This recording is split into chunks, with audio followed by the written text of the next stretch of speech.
Welcome to Fit to Speak from the Archives. I'm Eugene Obah, glad as ever to be with you here in College Park, Maryland, where 2 years ago, as with many other universities, virtual learning was part and parcel of the college experience, and wide expanses of lawns and buildings with stately columns were much more deserted.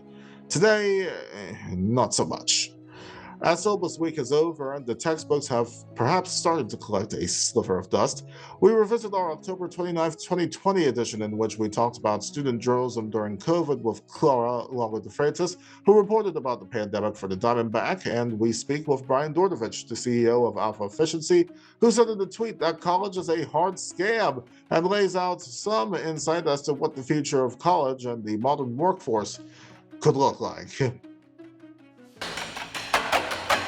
But before we revisit that episode, even though this is not the regular edition of Fit to Speak, which will come back in a little over 2 months, I do think that it's important to talk about last month's announcement from U.S. President Joe Biden about the forgiveness of student loans. $10,000 will be forgiven for those making under $125,000.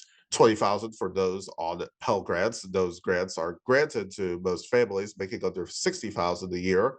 In the new year, student loan payments resume, but if you are an undergrad, the cap is 5% of your monthly income as opposed to 10%. This has a lot of implications for college students across the US as school has started. But in the past several weeks, I have seen the crabs in the barrel mentality from some folks, or put another way, the I suffered, so should you type of attitude from mostly the get off my lawn types, who, funny enough, that sentiment, interestingly, is from a time in which college is nowhere or was nowhere near as expensive as it is today.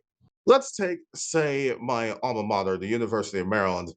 Taking just tuition for a state resident, the cost in 1980 for 1 year was $617. When adjusted for that I word, you guessed it, inflation, that comes to $2,551, which is far cheaper than the $9,695 that it is today. And remember, folks, that it is just tuition, and we're not even going back that far. The same people who complain about the government reducing or eliminating student loan debt, the lion's share of which are going to benefit those making under $75,000, saying that, oh, this is a handout or socialism run amok, blah, blah, blah, blah, blah, that sort of thing.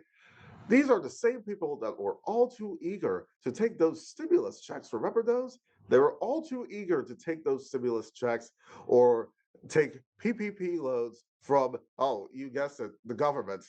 And they were also awfully silent, I'm willing to bet, on all the bailouts of the big banks and the automakers and big corporations.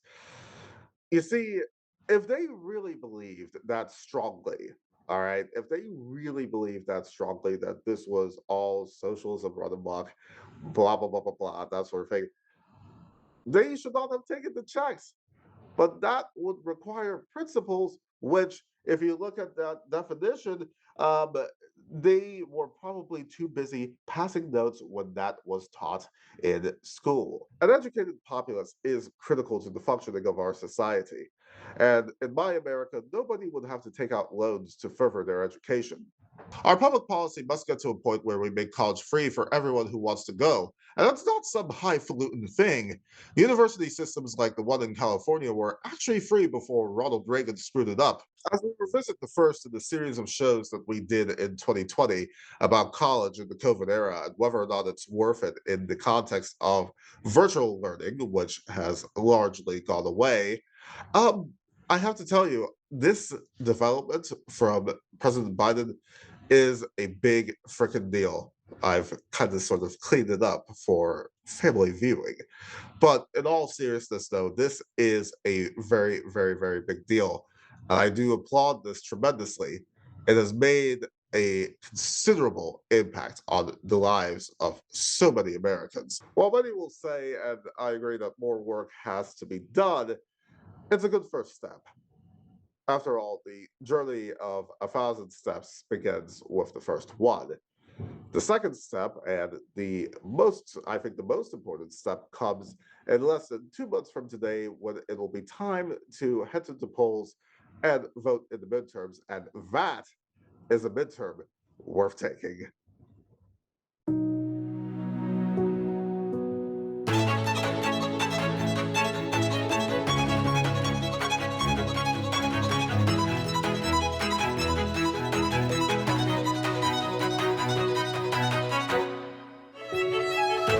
Hello and welcome to Fit to Speak. I'm Eugene Obah. So glad to have you with us.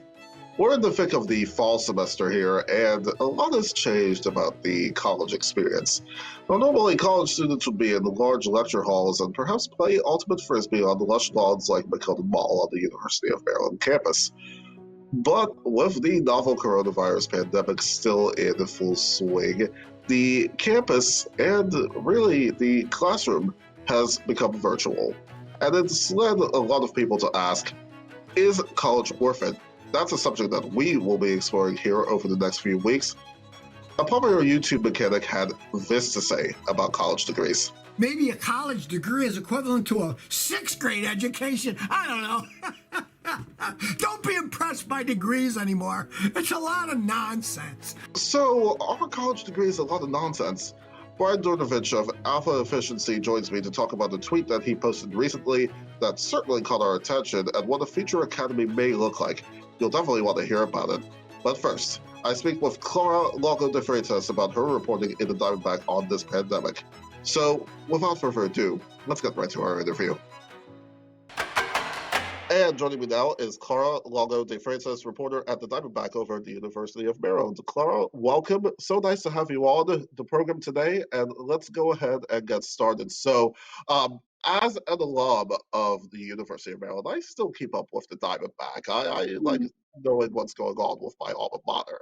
And of course, one of the biggest stories, actually really the biggest story, um, on the campus and really of the whole year has been the novel coronavirus pandemic, of which you have focused on quite a bit in your reporting.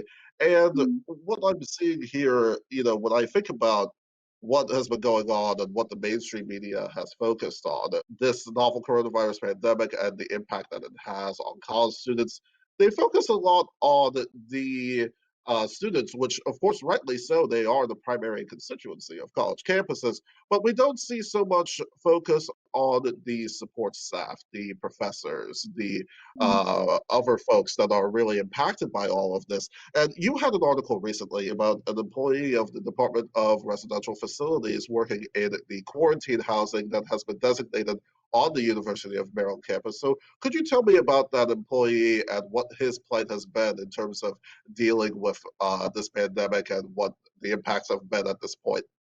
Yeah, absolutely. So this employee, he works with the Department of Residential Facilities on campus, which means that he's usually going into, houses, residential halls, the quarantine houses, the isolation houses, and all of that. And, it's been difficult because he has to suit up when he's going to a quarantine and isolation house, and he works with emergencies. He fixes broken things all around the campus. So it means that whenever there's an emergency, and that can be at like 4 a.m., he has to go there. And he says in the article that, he feels safe because he has to feel safe to go to these places, So it's been a struggle for a lot of the staff. Just kind of picking up on one of the points that you just made, in the kind of sort of the unpredictability about the employee's situation as to what is going on, because it's like if I were somebody who had to go inside the dorm, all the dorms and that sort of thing to clean up, or if there was an emergency, a water leak or whatever, and I did not know, okay, am I going into a safe place? Do I know who has the virus, who does not? That's a bit of a concerning situation, isn't it? How concerning is this from what you've been able to glean? How concerning is this for the staff? Because I even see here that from your article, one of the people from the University Health Center, who's also a union member of the AFS-CME, she says that your experience as an employee at the University of Maryland really comes down to not only what department you work in, but also who your supervisor is. So with kind of sort of that hodgepodge, What have you been able to glean as far as kind of the concern that some of the employees have about the safety and what they're getting into? Yeah, it goes back to what the union has been, been concerned about since the pandemic started. That is the lack of transparency. That's what they have been alleging since this whole pandemic started, and that's why they have filed a complaint against the university with the state labor board, and that's just what they're trying to have. They're just trying to get more transparency. They want to have more information about cases and just distribution of cases, because right now, according to the article, the union has been receiving like reports from the Department of Residential Facilities, but not as much from other departments, which is an issue because workers are not just working on halls; they're also working everywhere, and they That don't is have true. information. Um, Yeah, yeah. I mean, exactly. And thinking about one of the other articles that you did on this, and I think about the overall college experience actually, where it's like college students, for most of them, this is their first time outside of their parents' house. So this is the first mm, time that they get to, you know, they are living it to their own devices. They're marching to the beat of their own drum. And while some people, a lot of people, I'm sure, have followed the guidelines, they have followed the rules and everything else that the university has set out as far as distancing, the masks, what have you. There are some people that aren't, and this was evidenced by the other article you did, where there was like 23 students in Denton Hall who tested positive mm. for the virus, and then you had 9 people who were also impacted by that. They had direct contact with this person who had the virus. So tell me more about that situation. Yeah, absolutely. So Denton Hall was in a difficult situation because there was 23 people who were either moved into isolation housing or they went back home, whatever they decided. 9 people had direct contact, so they were quarantining. And then the university didn't know what to do with the 200 students who they didn't know if they had corona yet. So they were Hmm. put into what they called enhanced health precautions, which meant they had restricted activities. They were not allowed to go to their in-person classes if they had some. They couldn't go to STEM Student Union. They couldn't go to the gym. They had like a set time to go to the dining hall, and they were strongly encouraged, to stay in a room. And what I, reported on is that a lot of these students they were not following the precautions. They were going to parties, they were going to bars, they were, you know, just doing their thing. Yeah, typical college student behavior, right?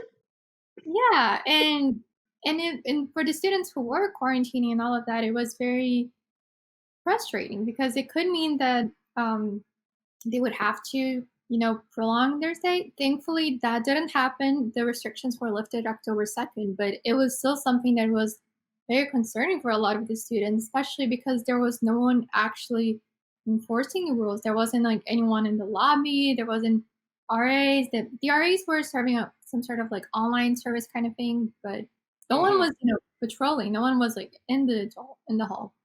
So it was difficult. And one of the workers that I spoke to, she has said that it can be so frustrating, and it brings her anxiety to see everyone in the bars and parties and whatnot, because she's like, maybe these students who are like in bars, they might come in contact with me, and then all my work of quarantining, trying to not get COVID, just is worthless. It's crazy, the situation there, because I have likened it to recess, where it's like, how in grade school, where if you had one kid that messed up, was being obnoxious during the lunch period at all, it's like that one kid ruins it for everybody. Okay, there's no recess today, because it's like the Mhm. one kid just kind of screwed up, just had to, be loud or be, throw food at somebody in the cafeteria. But it's just one of those things. I find it's very interesting, that you've mentioned the bars. In September, RJ Bentley's had to close briefly as one of their employees tested positive for COVID-19. Have you heard anything really in the time since you've done the article from the university insofar as the response, what the dorms should be doing, that sort of thing? Have you been hearing anything about that? Um, Not, I'm not as familiar about what's going on with the residential halls, because dungeon Uh, hall was something kind of particular, but I haven't yeah, heard anything. And I asked the university, are you guys doing any sort of enforcement? And they didn't say anything. And I, yeah, and I don't think there wasn't there, any sort of enforcement in dungeon so hall. so it's been interesting. Some radio silence from the university insofar as some of the stuff. What are you guys doing? I saw that in your article, and then what was interesting to me was this email that was sent out to the residents of Denton Hall, saying here it is critical that all residents continue to limit their activities through October Mhm. 2nd, and we appreciate students holding each other accountable for these expectations. We're all in this together, and and so on and so on and so on. So Mhm. it's something that we'll have to continue, I guess, to keep an eye on here. I also had the opportunity to talk with Clara about student journalism and the role of the student journalist in reporting on this pandemic. There's been a lot of exemplary coverage, of course, yours being among them. And I've seen a lot of other great stuff across the country, including UNC. They have the Daily Tar Heel, and they had that editorial in which the title of their editorial, it had the word cluster. Well, we have a very smart audience, so I'm not going to say the rest of it. I think they can figure that out for themselves. In terms of UNC's handling of the pandemic, and then you've got the Washington Post, which obviously is not a student publication, but they do say here that college newspaper reporters are the journalism heroes for this pandemic era. So is the Washington Post right? Are student journalists the heroes of this pandemic era? And do you consider yourself a hero in this pandemic era, reporting on the stories that you've been reporting on with this pandemic? Um, I would not say like, oh, I'm a hero or anything like that, but I do think that student journalists have an enormous responsibility in covering the pandemic and how it's affecting their campuses, especially right now when, my campus, for example, we're doing a hybrid plan, so a lot of the students are not on campus. They might be either, in off-campus facilities, or maybe they're just like living on campus, but they're not like going in-person classes. So I think it's a way to make sure that everyone in the community knows how the pandemic is affecting them. Because even if you're not physically on campus, what happens there is still going to affect you in some way. And we have to also take into consideration that UMG is an enormous campus. We have like a 40,000 plus student population. And, we also have to count faculty and staff and all of these people who, are also part of the campus community. And even if we have like the Washington Post and the Baltimore Suns and a lot of news organizations in Prince George's County, none of them have, I guess, to specifically cover this community. They might cover that community and like, when it's something huge, but in the end, it really falls into the Diamondback to cover what is going on in campus and, holding the university accountable and making sure that everyone still knows what is going on, even if they're not physically on campus. I think you make a good point that the University of Maryland, it is as big in terms of the student population. Then you add the faculty in the mix. It's as big as many small towns. And I know that the university has emphasized the densifying of, the dorms, all of the housing and so on and so forth. And I think that, again, it continues to be important to um, do the kind of stuff that you're doing, really reporting on these stories, having that accountability. And that actually leads to my next question here. What is the role of the student journalist in speaking truth to power? Because one of the things that I find great about the Diamondback is that the Diamondback is independent from the university, as is the Daily Tar Heel, over at UNC, and some of the other college publications as well. They're independent, and there's no doubt in my mind that had the university controlled the papers, controlled the Diamondback, controlled UNC's Daily Tar Heel, there's no doubt in my mind that a lot of this stuff will be sanitized, and may not be told in the way that that appeases, like what I mean. So it's just one of those things. So my question is again, what is that role of the student journalist? What is the role that you people like yourself bring to the table in terms of making sure that the stories that you tell are being told, especially to all the readers? So, like I already kind of on a little bit on my last answer, I think student journalists they have the duty, I guess, to tell the stories that are happening in their community and to hold their universities accountable. Basically, it doesn't mean that we're gonna go around attacking the university or anything like that because that's not what we're here for. We're just here to report what's going on, tell the truth, and that's it. So I do think that if the Diamondback weren't independent, um, we might not be able to tell the stories in the way that we wanted to tell, and that actually has been an issue in other students publications across the United States who do have some sort of connection with the faculty in their department. They have complained exactly about that. And one other thing that we need to take into account is the best news they are independent.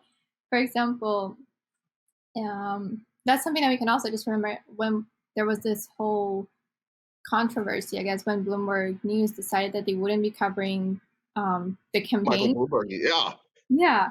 So it is something that we need to take into account, and I think that if we did have some sort of ties with the university, I do think that we might not be able to tell the stories like we usually do. So I do think that's something that it's very important for student journalists, and it's important just for our formations as journalists, because in the end of the day we are students. We're here to learn how to report, how to be a reporter in the real world, and I think that the best way to do that is by starting as journalists usually do, which is being independent and not having to answer to someone else outside of the organization.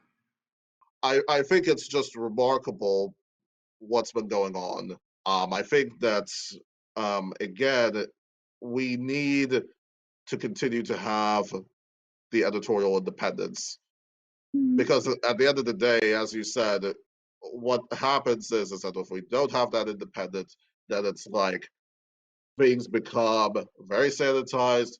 And people, it does a disservice to the people that read the Diamondback, which, of course, primarily that's, all the students at Maryland, and all of that, or at least the vast majority of them. And then, of course, the community. And then, of course, alums like myself who, like to keep up with what's going on, as I said earlier in the program. So, um, I have to tell you, the work that you're doing is fantastic. I hope that you keep it up. I think that we will definitely have to keep an eye on all of the developments that you have mentioned on the campus because this story is going to continue for a long time.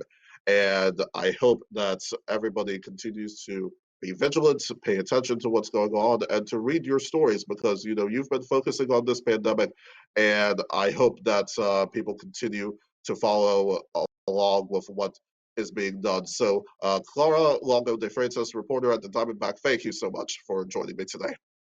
Thank you for having me.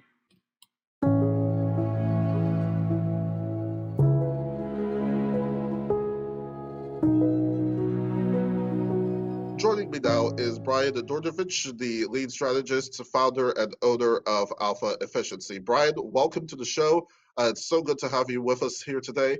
And let's go ahead and get started, all right? It's a big pleasure. It's a big pleasure. Thank you so much. Thank you for having me.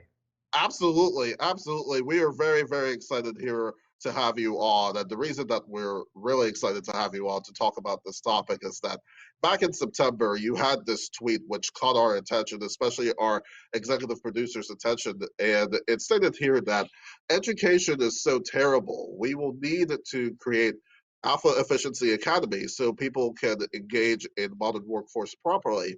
Higher education is a hard scam and needs real competition. Now, you know, Brian, that back in July, Google announced that they are going to have their career certificates, which can be completed in 6 months. And then Kent Walker, who is the senior VP of Google, the senior VP that is of global affairs at Google, he stated that college degrees are out of reach for many Americans, and you shouldn't need a college diploma to have economic security. So let's unpack your tweet here, Brian. Is not correct? Do you need to have a college diploma to have that sort of financial security? And why in the tweet that you have here, why is education so terrible in your opinion? So I'll start from my own example. I graduated abroad, so I'm looking at the education from a holistic perspective. Someone who's European and moved to United States, but the educational reforms that were introduced in Europe to match the U.S. system a little bit more, like a Bologna system, they really watered down the knowledge that people are receiving, and in that watering down of the knowledge, they made the whole process much easier to complete. But once the college graduate would leave the school, like myself, for example, I graduated banking around 2009, like right after the whole recession started globally, Mhm. and the I didn't want to struggle to look for the opportunity. I was a fresh graduate, and I was always good with the computers. And I just said, okay, let's look to the internet for my career opportunity, and completely disregarded my diploma and stayed in the field ever since. So it's like 11 years of experience in digital marketing and programming per se. So that all of that knowledge was self-taught. I maybe took some courses, maybe I followed some tutorials online, but I rounded myself as a digital specialist. And over the course of time, I learned how to code. I learned how to run the server-side environment, and that got me in a position where I became a manager of a lead generation company here in Chicago when I moved to US. And in doing so, I had an opportunity to interview a lot of college grads that would pay $70,000 to $150,000 for their diplomas, but these diplomas wouldn't bring a lot of skills to the table. So, as a medium-sized company that I used to work for, they were operating on a tighter budget than a large corporate would. So I would have to interview people and base them based on their skills. I would have to make sure that they are a right fit for the company based on their skills, not so much on the education. And being that it was an internet-based company, anyone that would walk in with a degree, no matter which degree it was, it didn't really play much of a role. You know, people that graduated English literature, uh, they would come on board to become maybe a writer for the editorial team of the company. But the people that didn't have that degree could be even better writers because it was a skill.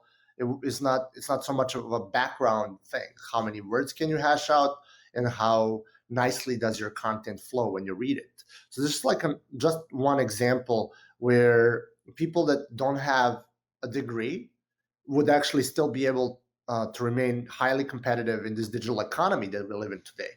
So I've identified over the course of time that there are huge gaps in how quickly the education moves in order to accommodate the needs of the market. I think that there's a big lag, a huge discrepancy between the needs of the businesses versus the education that people are receiving. And this knowledge gap is what's stifling the economy, is bringing it down.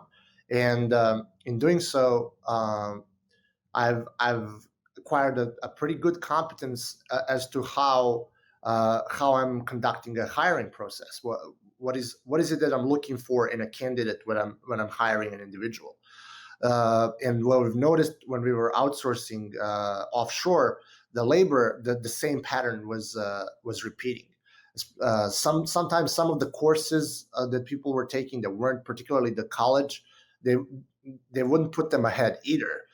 So the education really needs a huge revamp, because people are praying victims to these scams, as I call them in my tweet, because they're over promising and under delivering. So even the handoff from someone getting onboarded in a college towards going to the employment, they tend to overpromise, because they hire people and educate them for one knowledge set, and they pigeonhole them in a certain career direction. I'll give you an example. So there's a college of software engineering back in Serbia, where I do some of my hiring process.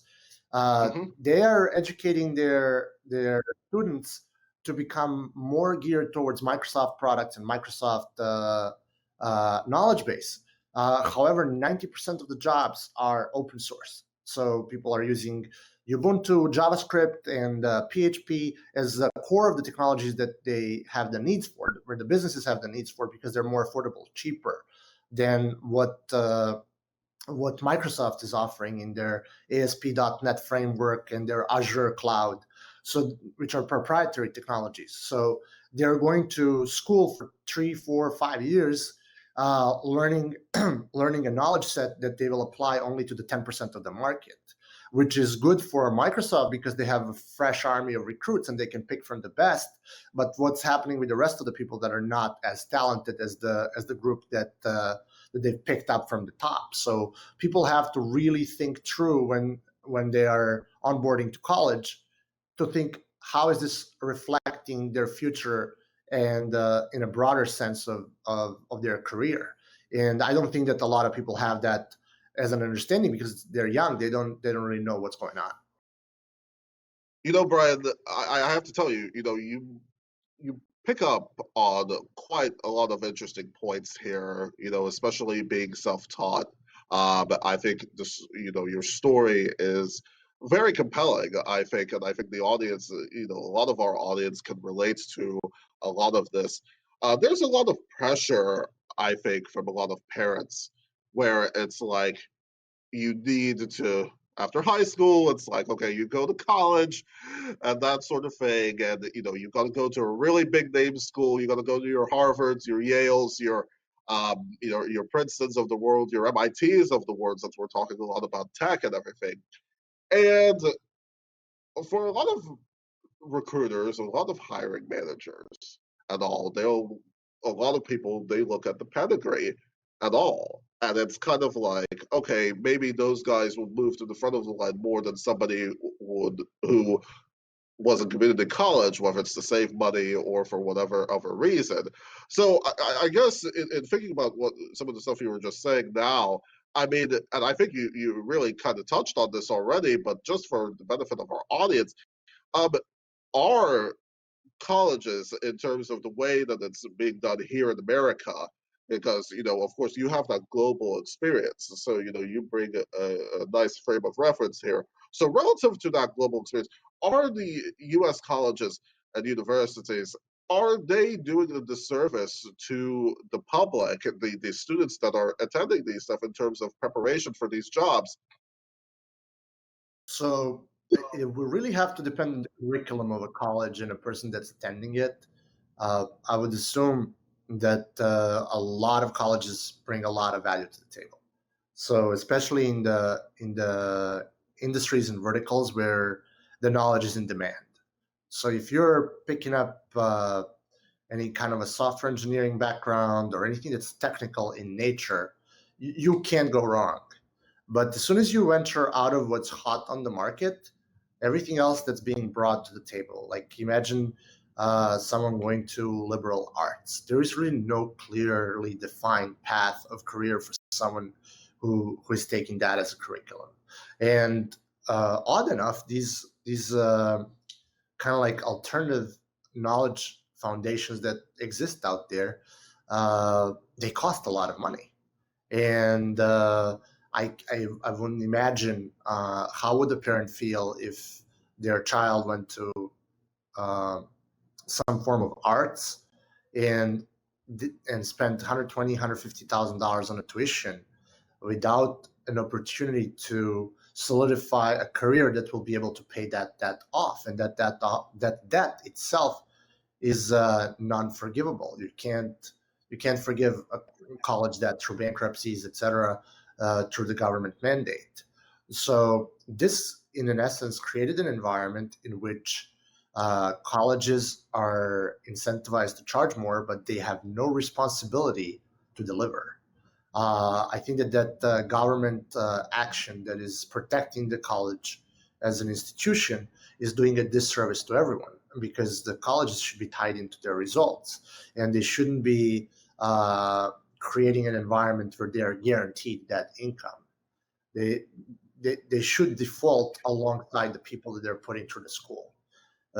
There is nothing worse in a capitalistic society than to have an entity that is subsidized by the government grants, and has a security in a sense that every loan will be paid off, or a majority of it, because it's incentivizing bad behavior.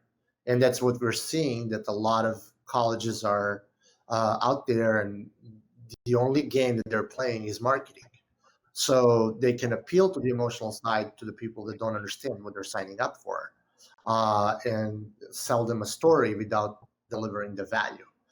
And as a knowledge worker in 21st century, I'm seeing that there's a global workforce pressure, upwards and downwards, where everyone with a computer can participate in the economy, and that opened a wide array of talent competing for the jobs in the United States without being here, and undercutting it on the price level as well. So what is a fair wage in the United States is a rich wage in some other developing country.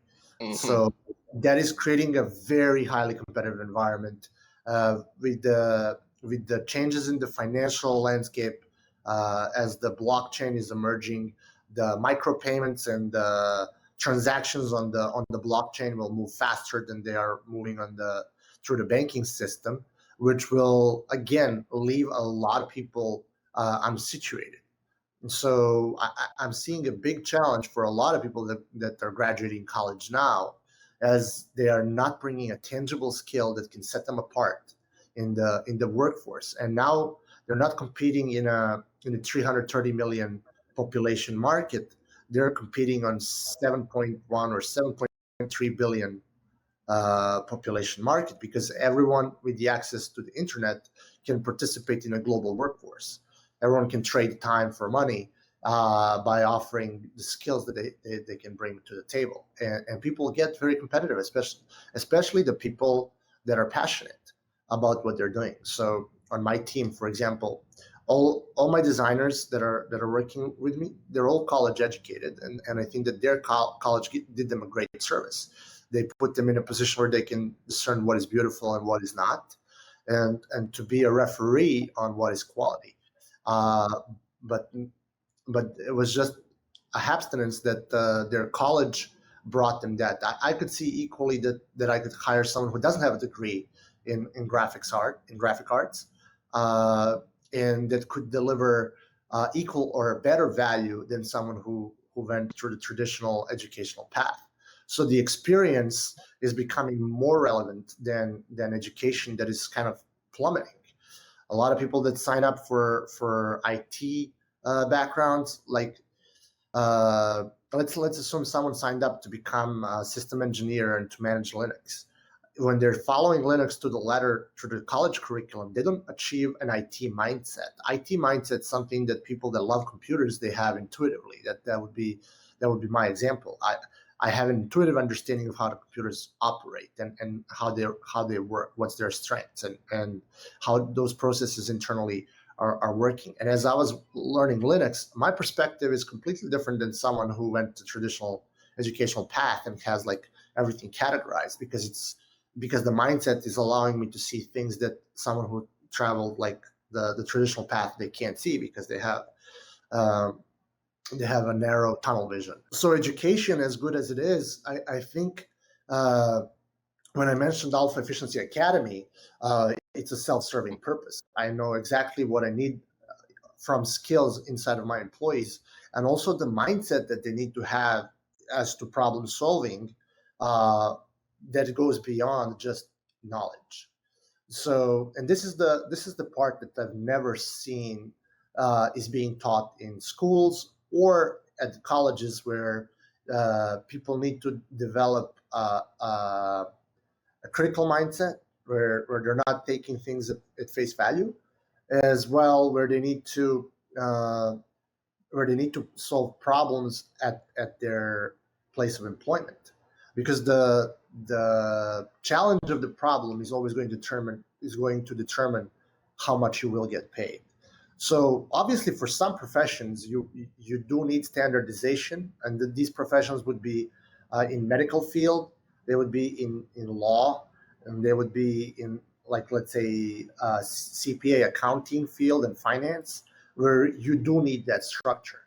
But as soon as you venture outside of this silo, which is a minority of jobs, you are entering in the realm where your innovation, your capacity to introduce a change into your working ecosystem is what's going to determine how much you earn. So the participation in the economy is a measure of one's creativity and capacity to execute and to connect the dots between everything that's being conducted at a place of business. So in that sense, I think that the competition that's coming for the higher education is going to happen on two levels. Next week on Fit to Speak from the Archives, you'll hear more from Brian about those two levels, and you'll also hear from Masako Ogura, who 2 years ago was a student at UMBC during the COVID era. I hope you'll be able to join us. In the meantime, be sure to follow us on all of our social media accounts, and be sure to check out our Substack and Patreon pages for exclusive content and to support all the work that we do here. Finally, don't forget to subscribe and ring the bell on our YouTube channel so that you do not miss any of our episodes. Until next week, I'm Eugene Obah, signing off from College Park. Thank you so much for watching, and remember, the best things in life are worth saving.